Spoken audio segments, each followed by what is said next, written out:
инак чун ҳамешагӣ субҳи барвақт як гурӯҳи сайёҳон бо рӯҳияи баланд ва хоҳиши кашфи мавзеъҳои нави табиӣ дар макони муайяншудаи маркази пойтахт шаҳри Душанбе ҷамъ меомаданд. ҳамин тавр пас аз чанде нақлиёти мо ба роҳ даромад. имрӯз сафари мо ба яке аз дараҳои аҷибу шавқовар ва диққатҷалбкунандаи Варзоб, ки бо табиат ва манзараҳои зебояш шӯҳрат дорад, дар назар аст. ин дара бо кӯҳҳои баланд ва обҳои мусаффою нуқрафомаш маъруф мебошад, ки ҷозибаи он барои ҳар як сайёҳ як таҷрибаи нотакрор ва фаромӯшнашаванда мебошад. мо бовар дорем, ки ин сайёҳат барои шумо бинандагони азиз ҷолиб ва хотирмон хоҳад буд. минтақаи ғажнӣ шимолтар аз шаҳри Душанбе дар масофаи бештар аз 30 километр ҷойгир мебошад. ин мавзеъ бо истироҳатгоҳҳои атроф ва ҳудудаш миёни сокинону меҳмонон аз дохилу хориҷи мамлакат шӯҳрат дорад. сайёҳати мо дар фасли зимистон сурат мегирад ва ҳолу манзараҳои ин дара қисман барфпӯшанд. пиёздара, ки дар минтақаи ғажнии ноҳияи Варзоб дар баландиҳои аз 1200 то 3000 метр аз сатҳи баҳр ҷойгир аст, бо табиати худ диққати ҳар бинандаро ҷалб мекунад. аз нақлиёт фаромада мо лавозимоти зарурӣ ва асодастҳои сайёҳӣ гирифтем. дар атроф ҳавои тоза ва боде, ки аз кӯҳҳо мевазид, ба кас ҳиссиёти нотакроре мебахшид.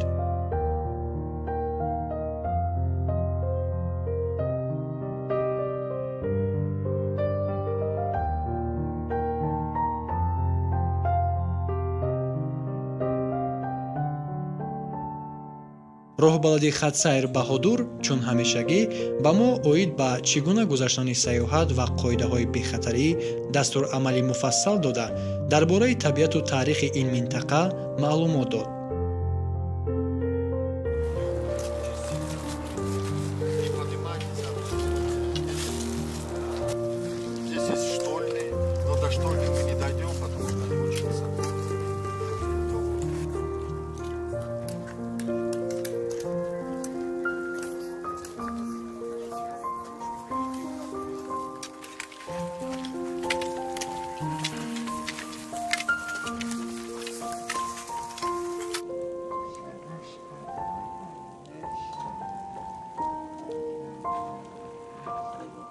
бинандагони азиз, инак пас аз тай кардани бештар аз 30 километр роҳ дар масири шаҳри Душанбе ноҳияи Варзоб мо расидем ба дараи Пиёзак ва аз ана ҳамин ҷо сайёҳати имрӯзаи пиёдагардии варзишии мо оғоз меёбад. моро ҳамроҳ бошед. меравем.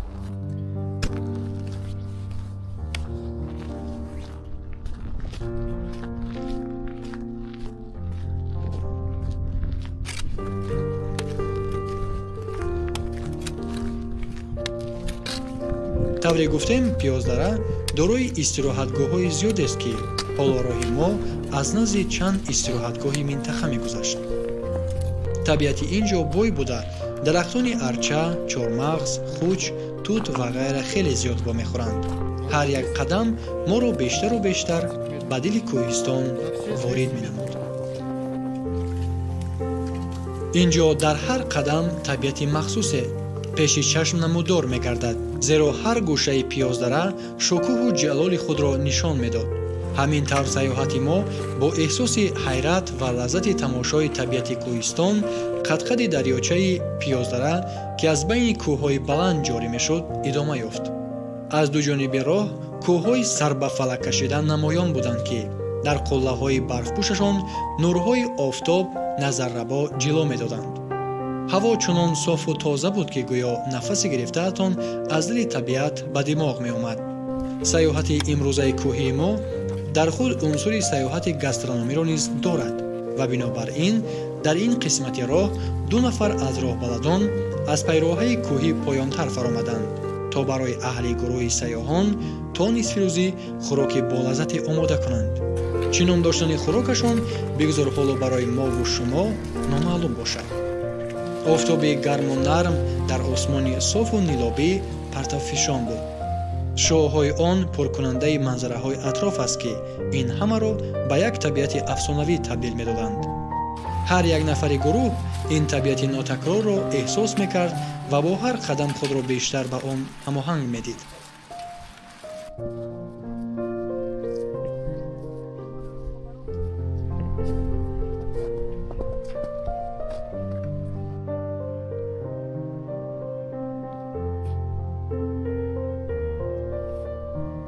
чанде барбари кӯҳи дара роҳ паймуда то рафт ба баландӣ мебаромадем ва ҳамон қадар бештар манзараҳои поён дар назар васеътар шуда барои мо гурӯҳи сайёҳон имкон пайдо гардид то аксунаворҳои зебою хотирмон гирем.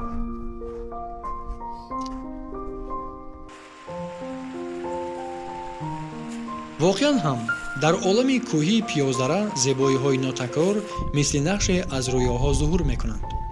гурӯҳи сайёҳон ки бо рӯҳияи саршор аз ҳаяҷон барбари кӯҳи дара ба боло раҳсипор ҳастанд, лаҳзаҳои худро бо аксҳои хотиравӣ хотирмон мегардонанд. пас аз чанде роҳамон ба поён фаромад ва мо аз болои дарёчаи Зулол гузаштем. аз ин ҷо роҳамон боз аз теппаи дигар ба боло равон шуд. аз ин ҷо дар баландии нишебии теппакӯҳ хоначае аз дур намоён гашт. ба гуфтаи роҳбалад ин манзил ҷои зисти муваққатии чӯпонҳо дар фасли гармо будааст. ин кулбача аз дур мисли нуқтае дар табиати кӯҳсори бузург ба назар мерасид. сайёҳон бо табассумҳои гарму қаноатмандӣ дар пасманзари ин табиати зебою дилфиреб истода чанде аксҳои дигар гирифтанд. ҳар яке кӯшиш мекард ки беҳтарин намои зеборо навор бигирад. пас аз даме роҳамонро боз ҳам ба болои нишебии дара ба сӯи кӯҳҳо идома додем. ҷолибтарин падидаи ин минтақа ки ҷаззобияташро бештар мегардонд, намоиши ҳамзамон ду фасл буд. аз як тараф зимистон бо сафедии барфҳои кӯҳӣ ва аз тарафи дигар тирамоҳи заррин. ҳар як лаҳзаи ин саёҳат бо ҳиссиёти гуногун пур шуда буд. шодии кашфиёти нав, оромии муҳити табиат ва ҳаяҷони расидан ба мақсад.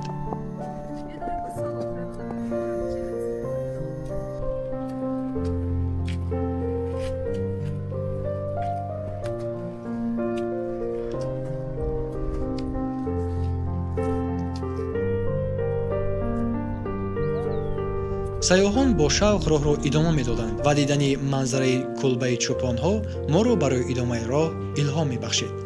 ҳамин тавр мо ниҳоят ба назди кулбаи чӯпонҳо расидем. тавре чашмдош будем, ҳоло ин ҷо касе зиндагӣ намекунад. ин ҷо суфачае барои нишастану тамошои атроф сохта шудааст. мо дар ин ҷо даме нишаста истироҳат кардем ва боз якчанд аксҳои хотиравӣ гирифтем. пас аз чанде мо роҳи худро боз ба болотари доманакӯҳ идома додем. пайроҳаи навбатӣ нисбатан нишебтар буд. баъди тай кардани тақрибан 1 километр мо ниҳоят ба макони охирини саёҳати имрӯза расидем. ин ҷо манзараҳо васеътар ва назаррабо буданд, ки эҳсоси пирӯзии мо аз саёҳатро бештар мекарданд.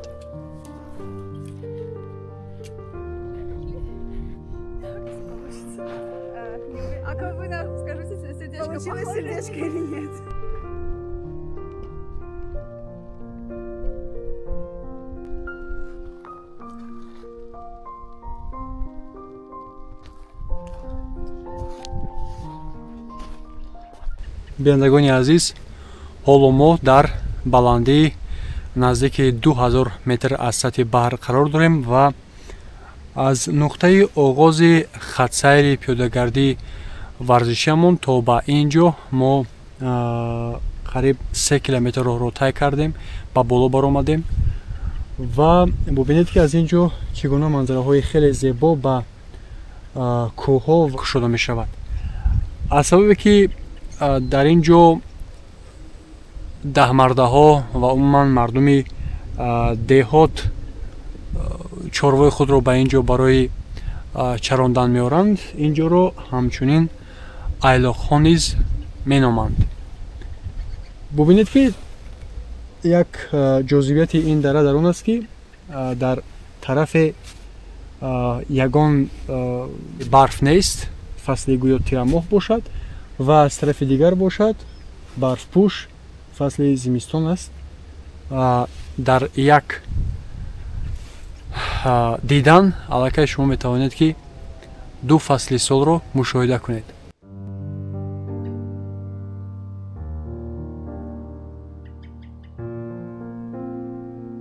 мо чанд муддат дар ин баландии афсонавӣ истода аз тамошои гирду атроф ҳаловат бурдем. сайёҳон ки аз роҳравии тӯлонӣ хаста шуда буданд, бо як шавқи нав аксҳои хотиравӣ мегирифтанд. дар нуқтаи охирини доманакӯҳ истода мо акнун худро ба кӯҳҳо хеле наздик эҳсос мекардем. кӯҳи бузург ва боҳашамат با برفهای سفیدپوشش به نظر گویا رمزی قدرت طبیعت بود. در همین حال کلبه چوپانها و آغاز نشیبی دره از ما خیلی دورتر نمودار می شدند و این مسافه احساس بزرگی راهی طی کرده‌مان را بیشتر می نمود. منظره ها از این بلندی تماما دیگرگونه به نظر می رسیدند. در پایان دشت های سبز و زرد با توده برفها زینت یافته بود. در بالا باشد آسمانی صاف و کوههای سبز سفید فضای دلانگیزی ایجاد می کردند. طبیعت نقطه آخرین پیازدره واقعا زیبای و ناتکرار بود. پس از چند ما با راه آمده‌مان که قریب 3 کیلومتر را تشکیل میداد بازگشتیم. گاهی راه رفتن با پیراههای ریگی و گاهی با راه برفپوش و گذشتن از بالای دریاچه جذابیت خاص دارد که ما در این سیاحت کوهی احساس کردیم. این سیاحت با هر یک جزء خود ما را به طبیعت نزدیکتر کرده حسیات جاویدانه‌ای می‌بخشید.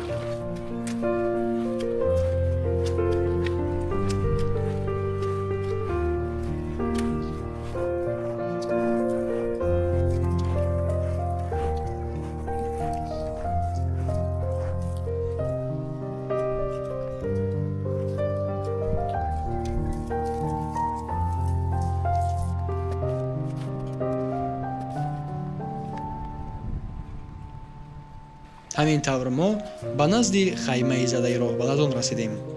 بوی خوش خوراک به مشام می رسید و اشتها را می آورد.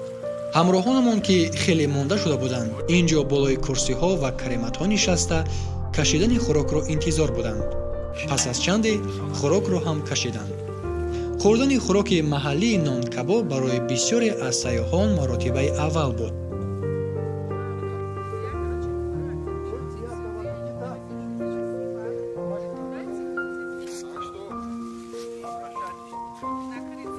پس از تناول ما از سیاحان داخلی و خارجی تأثیراتشان را درباره سیاحت امروزه کوهی و خوردن خوراکی در طبیعت آماده شده نان کباب پرسان شدیم. از خوردی سیر و سیاحت کردن را دوست داشتم. دیروز پیش خود مقصد گذاشتم که با یگان منظره زیبای تاجیکستان سفر نموده از اونجا دیدن نمایم و امروز موضع سفر کرده ما ای موضع آیلاخا می باشد. ما بعد از این سفر خیلی خرسند شدیم و بسیار شاد هستیم که تاجیکستان عزیز ما چنین جایهای زیبا دارد و میتواند که هر یک شهروند تاجیکستان با چنین موضوع سفر کرده از این جایها دیدن نماید. خوراک برای ما تیار کردن نان کباب میگفتند از طرفی اکای بهادور بسیار خوراکی با لذت بود.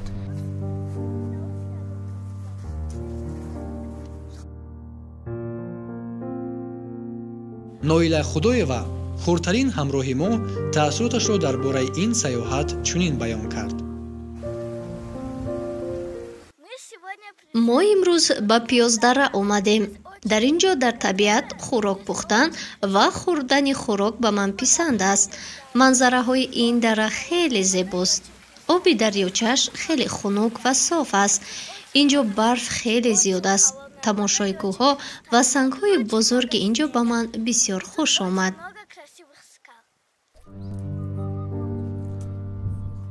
چولپان سیاح از روسیه تأثیرات برداشتش را از آمدن به این منطقه سیاحی ابراز داشته قید نمود که او مفتون طبیعت تاجیکستان گردیده است. اینجا به من خیلی پسند آمد. من از این سفر چی برداشت کردم؟ این پیش از همه برای من یک نوع فارغ شوی از همه کار و پیکار بود. این مثل آن است که در بلندی کوه‌ها پرواز میکنید. آب و هوا امروز خیلی صاف و آفتابی است. در این سیاحت با ما نان کباب آماده کردن که خیلی بلذت بود. با من از همه بیشتر اینجا اقلیمش پسند آمد که بسیار ملایم و سلقین است. با من اینجوری صدای آب دریا پسند آمد که در تمام راه سیاحت به گوش می رسید. بسیار می خواهم که در آینده از تیموردره و کوههای فان دیدن کنم. واقعاً پختن خوراک و تناولش در طبیعت حلاوت دیگر دارد و این را مخصوصاً نفران احساس خواهند کرد که طبیعت دوست هستند. تیمور یکی از آنهایی است که استراحت فعال را در طبیعت دوست می‌دارد ва пухтану тановули хӯрокро ҳам.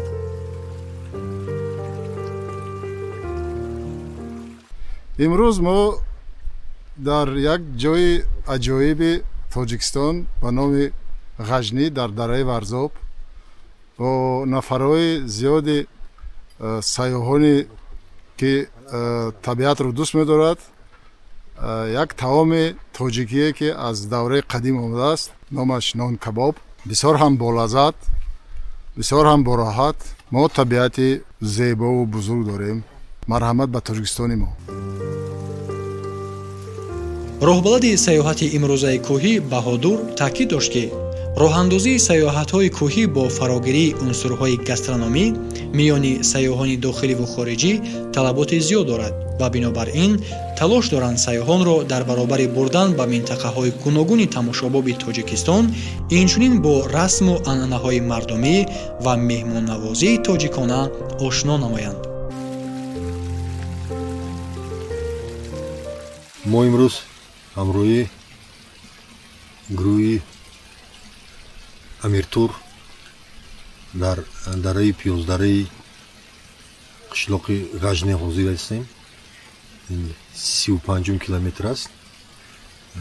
1350 метр дар сатҳи баҳр баландӣ ҷойгир шудааст. ин дара бисёр дараи хушманзара ҳаст. дар ин ҷо бисёр дарахтҳои чормағзо ҳастанд. як хусусияти хоси худро дорад ки дар ин ҷо дар фасли тирамо пиёзҳои даштӣ бисёр мешаванд. барои ҳамин ин дара номи пиёздара ном дорад. агар аҳамият дошта бошед вақти баромадан дар поён истироҳатгоҳи зиёд буданд аз корхонаҳои идораҳо дар ҳамин ҷо аз давраҳои иттиҳоди шӯравӣ ҷойгир ҳастанд. аз он сабабе ки ин дара бисёр дараи салқин аст, хушманзара ҳаст. мардуми шаҳр, меҳмонони хориҷӣ ба ин ҷо бисёр сафар мекунанд. дар давраҳои дар фасли тобистону тирамоҳ дар ин ҷо дарахтҳои дӯлона зиёд ҳастанд. мардум дӯлона мечинанд, хуш мешинанд. хулас як манзараи беҳад софи беғубор дорад пиёздара. барои ҳамин мо имрӯз ҳамроҳи меҳмонони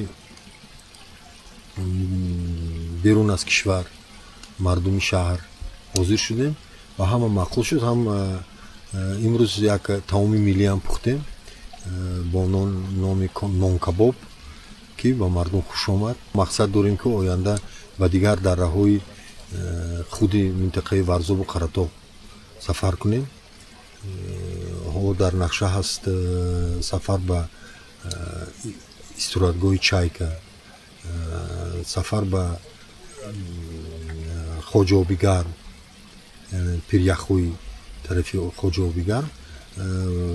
ман фикр мекунам ки мумкин аст миёнаҳои моҳҳои феврал камтар ки ҳаво гармтар мешаваду барфҳо мефуроянд, мумкин аст ки ба он ҷо сафар кунем. боз инҷа ҳамин тепае ки ҳаст, мо нигоҳ агар аҳамият дошта бошед, айлоқҳо мегӯянд, барои он ки дар ин ҷо дар фасли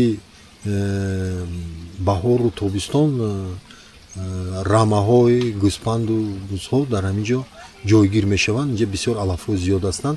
гӯем то охири тирамоҳ дар ҳамин ҷо рамаҳо ҷойгир ҳастанд. агар аҳамият дошта бошед, дар боло айлоқҳо ҳастанд ки барои чӯпонҳо дар он ҷо ҷой мегиранд.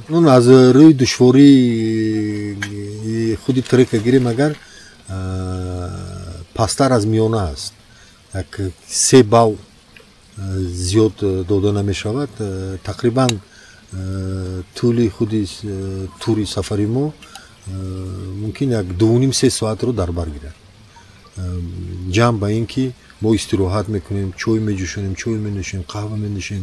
тақрибан як 5 соат дар ҳамин ҷо сафар карда, сайру гашт карда, истироҳат карда, боз баргашта ба маконамо бармегардем. аз шаҳри Душанбе то худи ҳамин деҳаи ғажнӣ тақрибан як 45-50 дақиқа роҳ аст.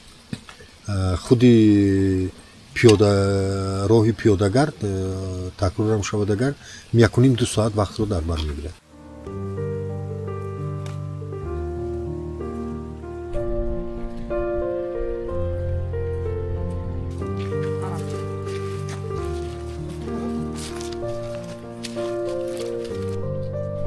ҳамин тавр сайёҳати мо ба пиёздараи ғажнии ноҳияи Варзоб ҳамроҳи гурӯҳи сайёҳон аз дохил ва хориҷи мамлакат ки дар ҳамкорӣ бо ширкати сайёҳии Амиртур роҳандозӣ гардид, бо лаҳзаҳои пур аз ҳаяҷон, кашфиёт ва зебоии нотакрори табиат ба анҷом расид.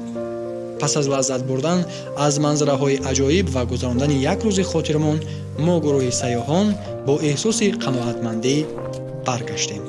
биандагони азиз, умедворем ки аз ҷараёни сафари мо таъссуроти рангин ва хотирмон бардоштед. пайгири нашрҳои навбатии барномаи сайёҳии варзишӣ аз телевизиони сайёҳӣ ва ҳунарҳои мардумӣ бошед.